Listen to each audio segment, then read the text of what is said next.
అదే RTV app వార్తల్ని క్షణాల్లో చదివే అవకాశం ఉంటుంది. ఒక న్యూస్ పేపర్, ఒక టెలివిజన్ ఛానల్ మీ చేతుల్లో ఎప్పుడూ ఉంటాయి. ప్రభుత్వం ఏర్పడి ఇప్పటికీ దాదాపు 80 రోజులు గడుస్తూ ఉన్నది. ప్రజాపాలనే ధ్యేయంగా రాష్ట్ర ప్రభుత్వం రేవంత్ అన్న గారి నాయకత్వంలో సుభిక్షంగా ఈ పరిపాలన పారదర్శకంగా కొనసాగుతుందని తెలియజేస్తా ఉన్నాం. ఇప్పటికే ఇచ్చిన 6 గ్యారంటీల్లో భాగంగా 4 గ్యారంటీలు రాష్ట్ర ప్రభుత్వం అమలు చేయడం జరిగింది. ప్రభుత్వ సంక్షేమ కార్యక్రమాలు పూర్తి స్థాయిలో ప్రతి ఒక్క పౌరునికి చేరే విధంగా, నిరుపేదలకు చేరే విధంగా కాంగ్రెస్ పార్టీ తన ఔన్నత్యాన్ని చాటుతుందని తెలియజేస్తా ఉన్నాం. ఇంకా 2 గ్యారంటీలు అతి తొందరలోనే నెరవేరుతాయని ప్రభుత్వం 11వ తారీఖు నాడు రేపు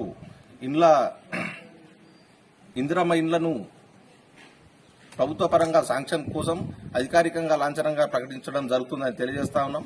అలాగే 12వ తారీఖు నాడు స్త్రీలకు ఇందిరా క్రాంతి పథకం ద్వారా ప్రతి ఒక్క మహిళకు చేయూత జరిగే విధంగా రాష్ట్ర ప్రభుత్వం 12వ తారీఖు నాడు కూడా ఒక సభ ద్వారా రాష్ట్ర మహిళలకు అందరికీ చేయూతనిస్తుందని తెలియజేస్తా ఉన్నాం.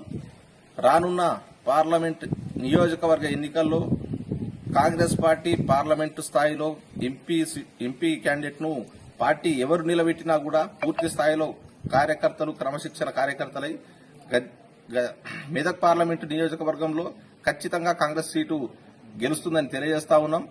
రానున్న 10 సంవత్సరాలు కాంగ్రెస్ పార్టీ ప్రజల సంక్షేమం కోరే ఆలోచన చేసే పార్టీ కాబట్టి ఖచ్చితంగా రానున్న 10 ఏళ్లు కూడా కాంగ్రెస్ పార్టీ అధికారంలో ఉంటుందని తెలియజేస్తా ఉన్నాం.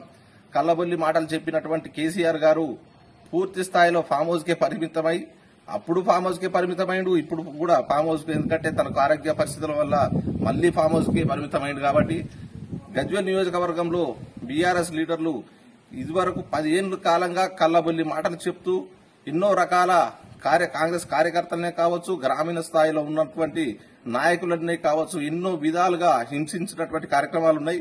వారికి ప్రజలతోటి తగిన రీతిలో వచ్చే ఎలక్షన్లలో, పార్లమెంట్ ఎలక్షన్లలో భారీ మెజార్టీ తోటి, ఎంపీ ఎలక్షన్లో భారీ మెజార్టీ తోటి క్యాండిడేట్ ను గెలిపించుకుంటామని తెలియజేస్తాము.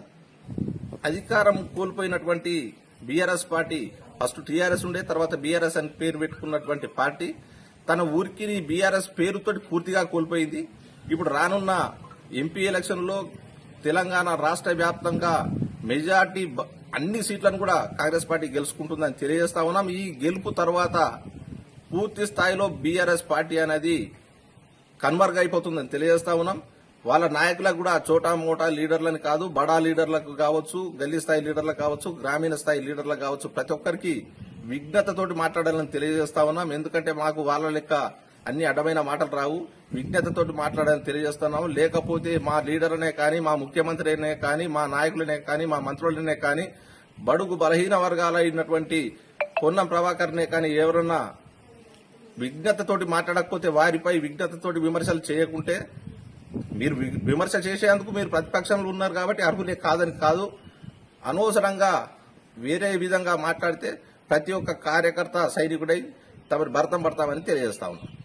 మరిన్ని వీడియోస్ కోసం ఛానల్ ని సబ్స్క్రైబ్ చేయండి, లేటెస్ట్ అప్డేట్స్ కోసం వాట్సాప్ ఛానల్ ని ఫాలో చేయండి, అండ్ లింక్ డిస్క్రిప్షన్ లో ఉంది.